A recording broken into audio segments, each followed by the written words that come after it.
This is my first ever Porsche. This is the bargain Boxster, the 1,900 quid 986 Boxster that I bought a few months back. In this episode, you're going to know what it took to get it through the MOT, driving it home in interesting circumstances, wintry circumstances, solving its major issue of the module being waterlogged under the seat, which was stopping it from running consistently, and then bringing it here to be checked over and deep serviced just to make it completely reliable before I start doing any other weird things to the car. So that's what you're going to see in this episode of The Late Break Show. I'm Jonny Smith.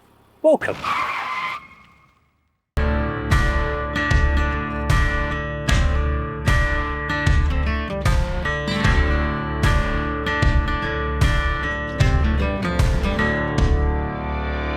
So Boxster attempt 2 at bringing it home and MOTing it. We're back up in Bridlington where I bought it 2 months ago or something now. I've come up in a new Boxster, a GTS 4 litre, a very cool beast indeed. And I've done a little bit of research on the options list for that car and what you can get on the options list for what I paid for this. The answer is not a lot, but I'll put something up on the screen now. Haven't seen it since, just been too busy with the channel, frankly, to come and get it sooner. So it's sat exactly as I left it, but we do know that we can start it with the OBD2 reader and clear the codes. The MOT is booked again. The tyres are ready to be fitted because it's still on its space saver on that side. The only slight worry, I say the only other slight worry apart from the fact that it might not start and it might not pass its MOT, is that we've got severe weather warnings for ice all around here. In fact, when I left this morning, that Boxster was absolutely covered in ice. So the conditions are not rear-wheel drive sports car friendly. So the bargain Boxster is going to have a baptism of fire. It's been asleep for a year or so. It's going to be going straight out into really cold temperatures. Anyway, enough chat. It's MOT time. Again.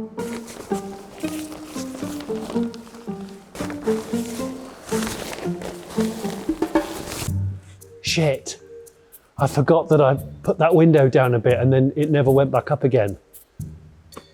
And it's definitely going to rain all day according to the weather app. Shit.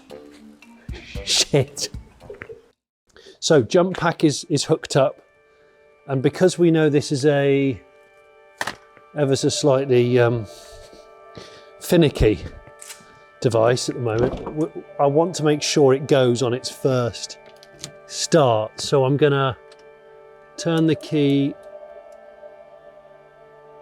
one click in the ignition, clear its codes. I'm really nervous about it actually, because failure's not an option, you know, but we know it ran last time once these were scanned and cleared. Honestly, the weather is not being friendly. I really hope I can get that window up. That would be a massive help. Massive help. There we go. It actually said there were no codes, so that means no problem, in theory. Here we go, come on. Don't let me down, please.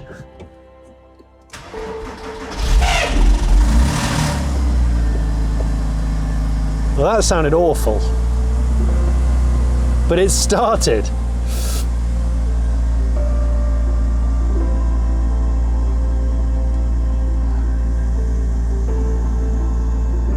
Yeah, okay.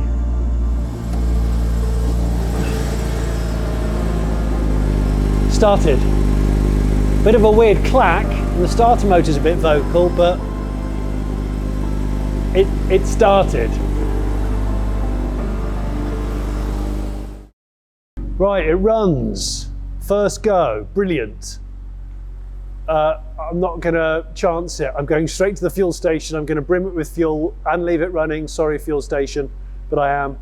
And then we're gonna go to the MOT station. We're gonna put the new rear tyres on it, which were pre-booked in, and we're just gonna bloody do it.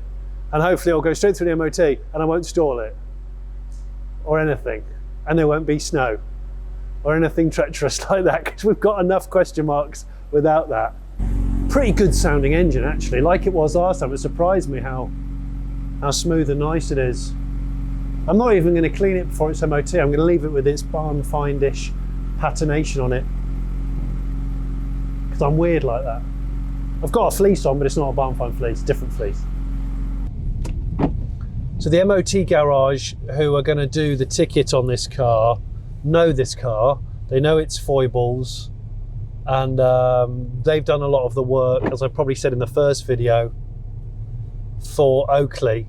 New brake pipes on the last MOT, which was 2 years ago, and a couple of other bits and bobs. So I am confident that the car will pass an MOT as long as we can either clear the codes and restart it or not turn it off. So look, it's obviously raining. Just brimmed it with some E5 and it's running really well. Probably gonna have to clean those for the MOT. They're a bit misty. And still can't get this window up. But apart from that, and obviously the space saver, apart from that, all good. Don't stall it, Johnny. Don't you stall it. Don't you stall it, man. Because if you do, you're a complete stroker. Got my Porsche cap on, officer. Seems to have got up to temperature really nicely. I can hear the cooling fans coming on, so that's good. So as we kind of thought, pretty much all the important things function, and it drives nice. Just got this underlying fear of stalling it or turning the engine off and never being able to start it again today. I could do without that today. It's exciting though. It really is exciting. I just want to get that bloody window up. I want to say a massive thank you before I forget to all the companies who have contacted me on the Late Break Show since the first Bargain Boxster video of me announcing getting this car. Because there's been loads of you and I haven't got back to everybody yet, and I apologise. But I'm just going to pause because I need to go through a flood. This car likes water, doesn't it? It seems to have a history with water. Oh, this is lovely. Gearbox is really good. Brakes feel wonderful and smooth, don't feel like there's any corrosion, any warping. Car stops in a straight line. Radio doesn't work because I need the code, and the code is in the history somewhere, so I could do that if I, maybe as a celebration after passing the MOT, maybe. Get a Boxster! We love you! Get a Boxster!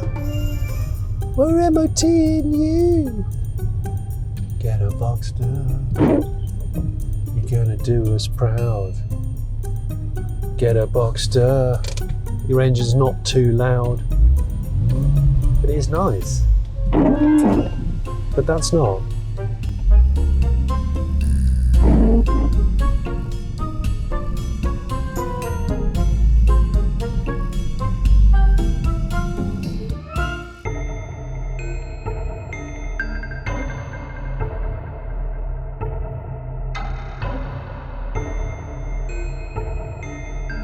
Okay, some hours later, we have had success.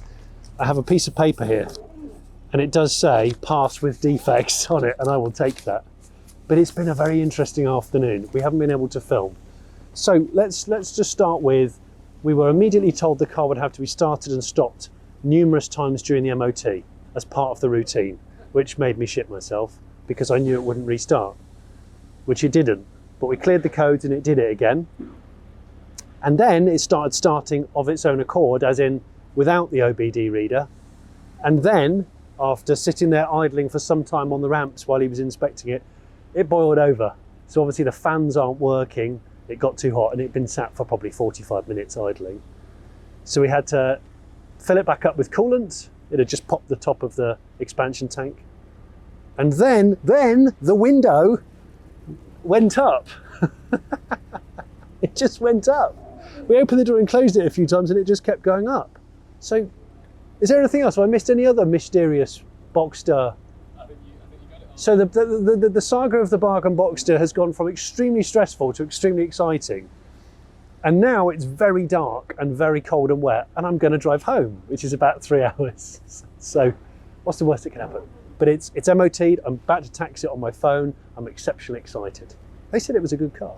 Oh, and I've obviously had the new tyres fitted at the back. So I've got that. Anyway, bye.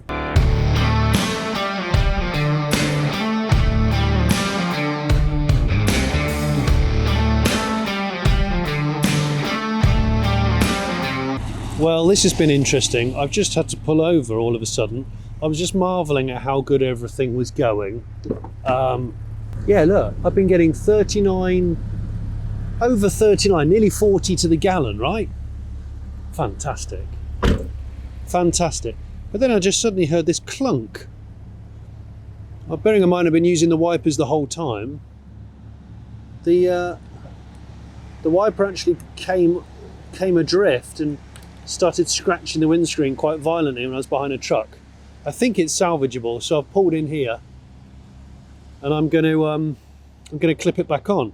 These headlights, you can see they're a bit cloudy. They are bloody awful. They really don't work very well. They really don't work too well, but anyway. Apart from that, everything's brilliant.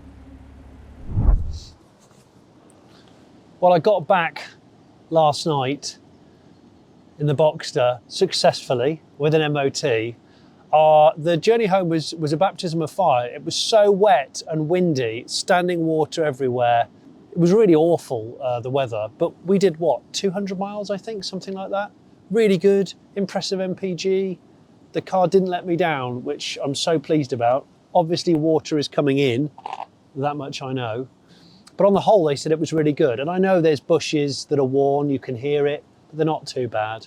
And it drove really impressively, way better than I was expecting. But obviously the car doesn't start every time, this problem that it's had when I bought it. And that's down to the damp in that module under the seat. So I have to fix that straight away. That's the most important thing. I want the car to be on the button. And then after we've solved that problem, I want to just check the status of the engine, the drivetrain, the health of it.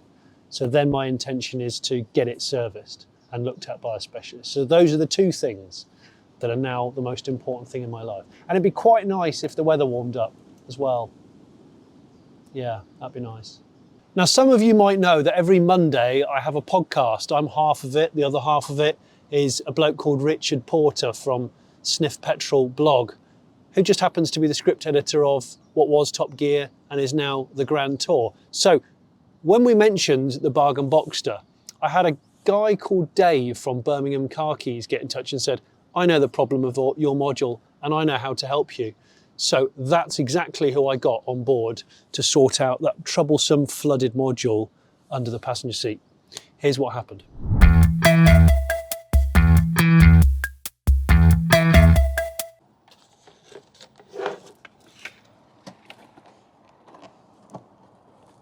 This little module here, the alarm module, pass module, so it's not the ECU, it lives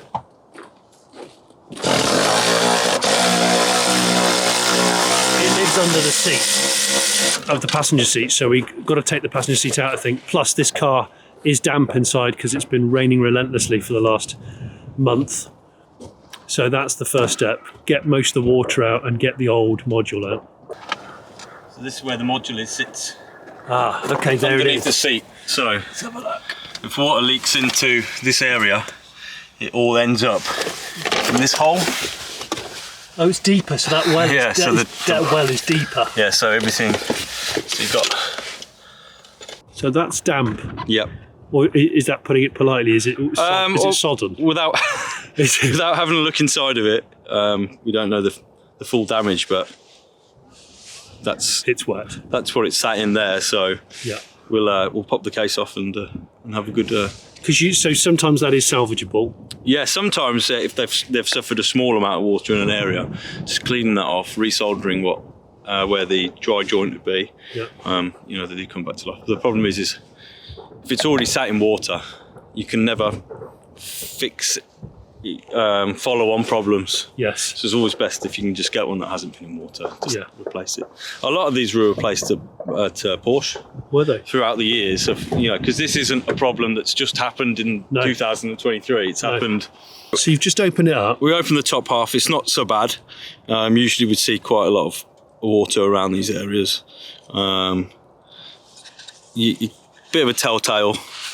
See the copper tracks instead of green? Yes. Into there, and these are the relays which control the windows, the boot, the front bits and bobs. So all the stuff that doesn't everything work. comes through this connector. Okay. I mean, the tail might be the state of that. Oh so because it sits flat in that well, water just sits in that and then just cannot get out. Yeah. So you'll find that. Oh my gosh. Actually, the relays. I mean, look at that one there. Finished. Oh, rusted. God. Finished. So yeah, someone might have said, "Yeah, we'll fix that." Yeah. And looked at it and went, "We probably can't fix that anymore." That is, there's quite a lot of moisture in there, and that's been in there a while. Yeah, I can't believe it still runs. Yeah, as long as it, so the data's kept in these two controllers. So as long as they've got access, which is this plug, and then this controls all of your comfort and your windows, which is why which you can live without. Yeah, so this will start, but that. Well, that is really good to know. Dies. So, Dave, what are you doing in your special van? Taking the main chip off just to read the data, make sure it's not corrupt, and then if it's all straight, we'll probably put this chip straight onto the new pass module.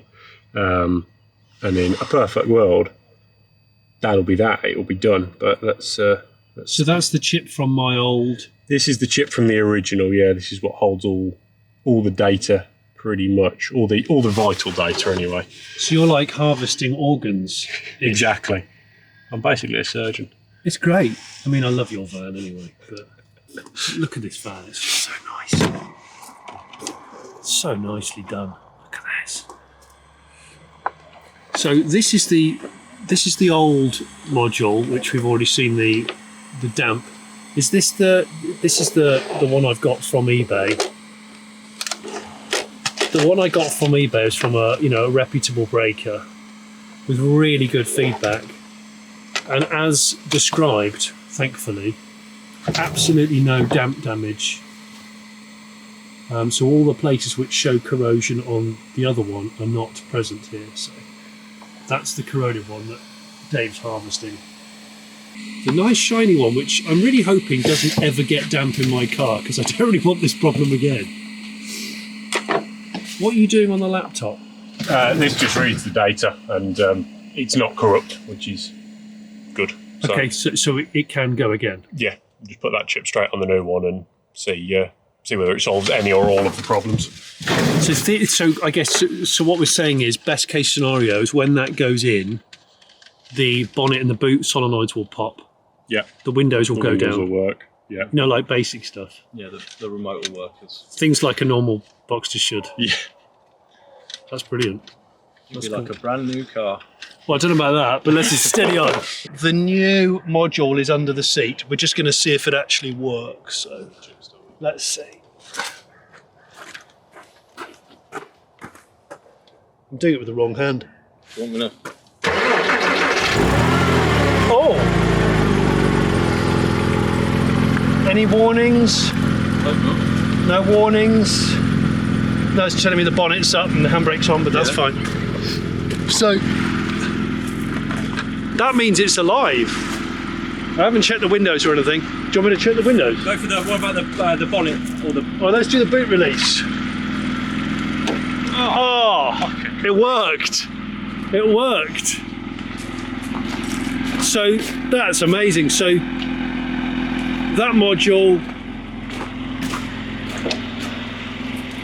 You've just made. Can you do that again? I've never been so thrilled to see a window functioning nicely and silently and effortlessly. So that will have solved all of its, well, apart from actually water ingress, which is somewhere around there, I think. I'll come on to that swiftly. That's brilliant. That is really, really brilliant. The roof has got some issues, just so you know.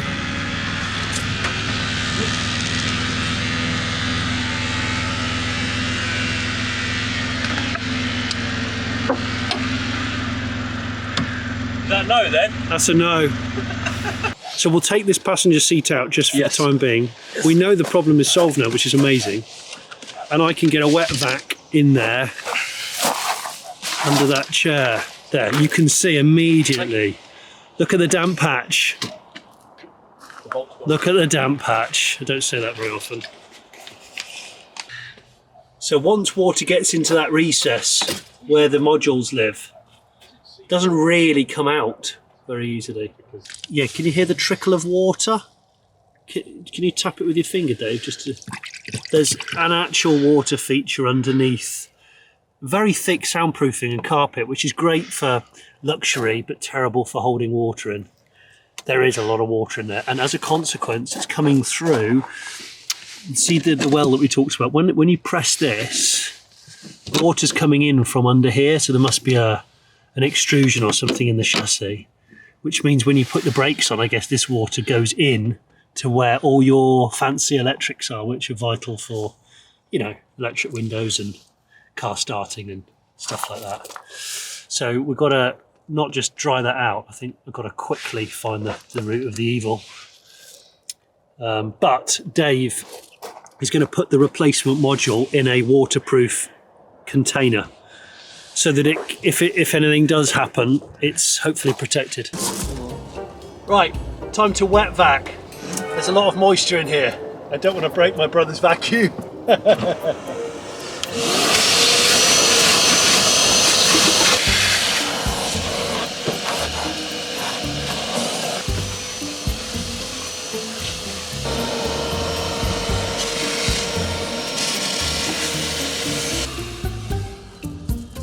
Of truth.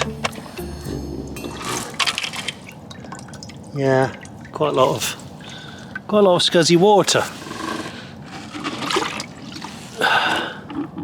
Nice. It's cold, but it's sunny, and we have a solution. The Boxster behaves like it should do. Boot and bonnet pop, windows go up and down, and it starts and stops every time. Yeah, so that second-hand module from eBay, from an approved seller, was kosher. Birmingham Car Keys guys managed to fit it, and it all behaves as it should. So now I'm just gonna carry on wet vacuuming out the last of the moisture. I'll probably dehumidify it for the next couple of days, and obviously I've got to stop where the leak is coming in. That means the Boxster, the ghetto Boxster, the bargain Boxster, is actually a fully functional car, like a real Porsche.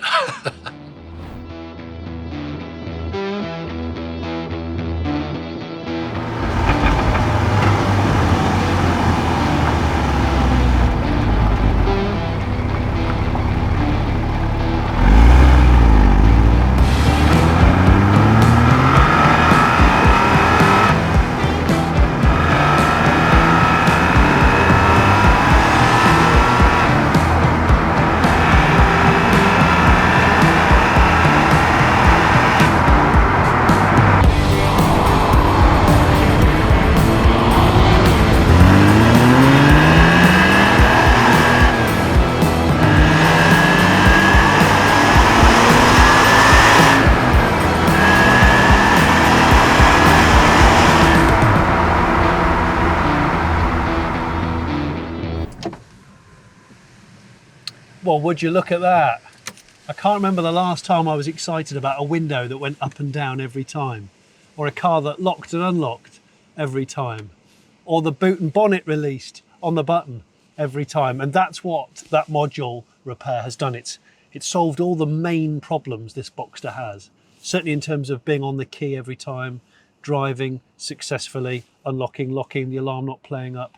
And I'm so glad that that's all done. And bearing in mind I got that second-hand module for a couple of £100, the labour that Dave charged and fitting it and solving it, all that was done for under £500. So that's a massive reliability chunk ticked off. So now the car's on the button and it's reliable, but I don't exactly know mechanically what condition this Boxster's in.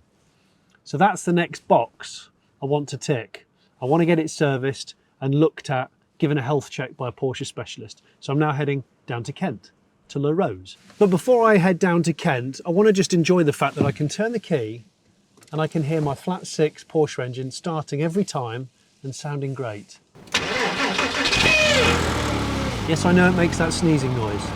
It's okay, but listen. It still amazes me, for the money I paid, I've got a proper flat 6 Porsche, you know? That is amazing, really. Well, what, 2.5 grand in, with new rear tyres, repaired module. Yeah, I'm excited, I'm enjoying it. What you need to remember is these cars, there's loads of 986 Boxsters out there.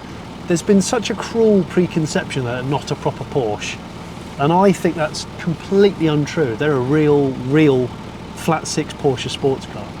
And they're massively practical. And there's loads of second-hand spares out there. So you can actually keep one alive in good condition on a bit of a shoestring.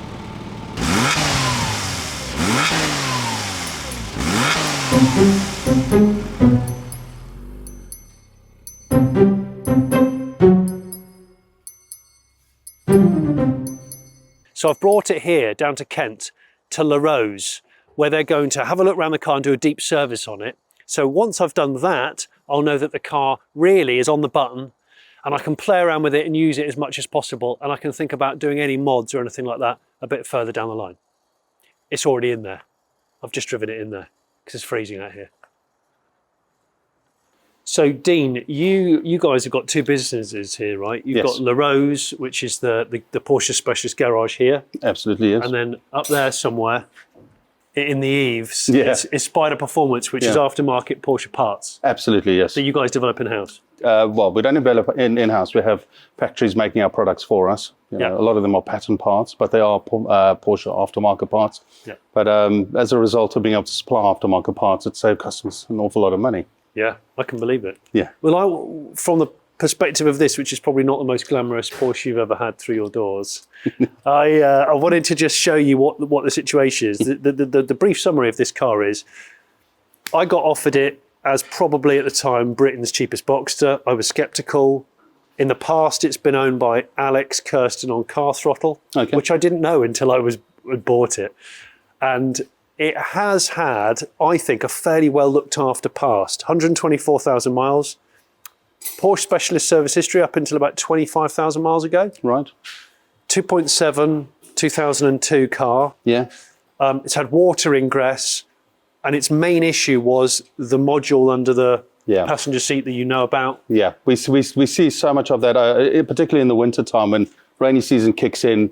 We'll have loads of cars dotted about. We have to lift the carpets up, dry them out, put a heater in there, dehumidifier, and yes. I was hoping you might have a dehumidifier. I've sucked out most of the water, and I've had a second-hand module fitted, and it now works. The windows work, which didn't. The boot works, which it didn't. Actually goes up now. Look, it's got my stuff in it. Wow. So the only thing I know is that it still does have water ingress. Yes, absolutely. Whether it's the blocked areas that are common on Boxsters, I don't know. So what typically happens is, so you've got drains at the front, they fill up with leaves and the water ingress can come from the front. Yeah. It raises up and it comes over. Right. But the most common thing is, this is what we call a stowage panel. Yeah. And underneath there, you'll see drip pans with water drains. Yeah. They get congested with leaves and all sorts of gunk over time. The water fills up and it just runs into the cabin. And that's where it becomes a problem, because quite often what happens is the control unit that you've had repaired, it will try to kick the roof in, trying to open the roof, but then it's latched down. So all it's doing is driving the motor. The motor turns around, breaks arms, and then rips everything in its path, sort of thing. So it's just money if it all goes wrong. So yes, that's something you always want to look after. You make sure that the drains are clear if you're going to own this car for some time. Yeah. Well, I certainly want to put loads of miles on it. Yeah. That's the plan. And that's what they're designed for. Yeah. Can I have a look at your parts store? Yes, absolutely.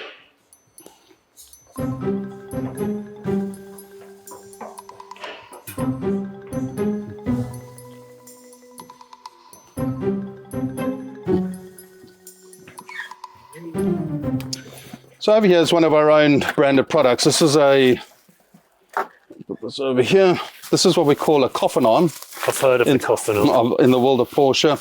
And what you find is on these suspension arms, due to age, these bushes tend to part. Yeah. That's why you end up, sometimes the ball joints, they can fail, but typically it's the bushes that fail.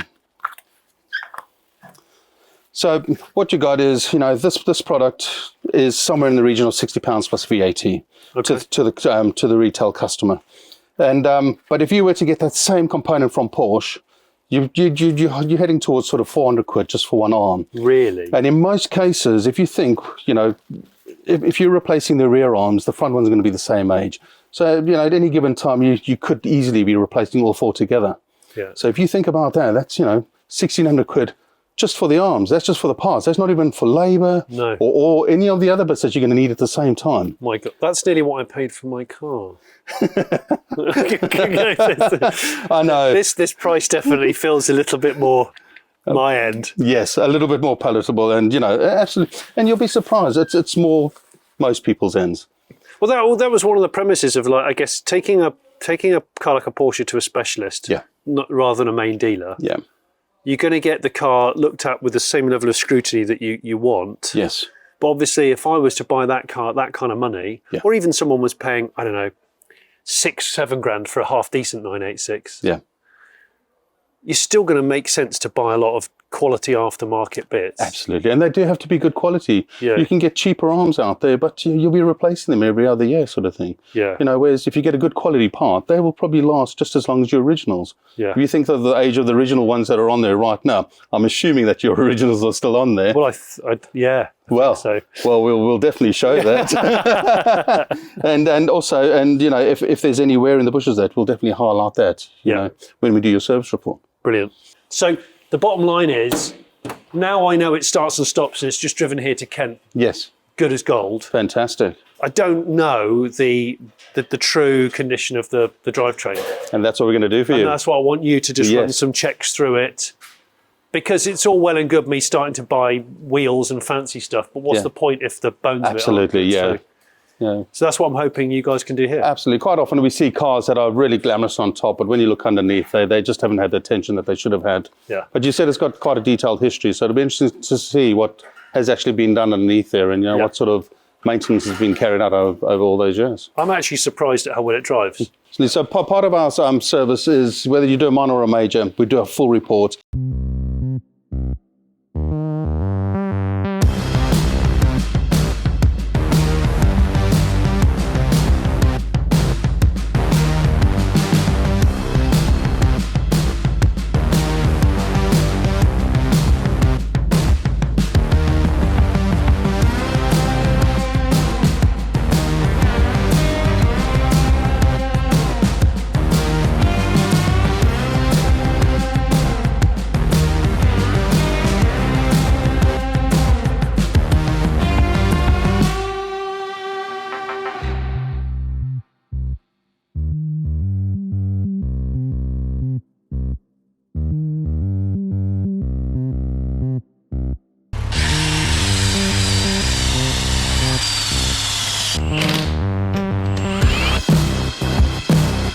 Look at that, just up to the lips in the wiper blades. Good level. And, oh my God.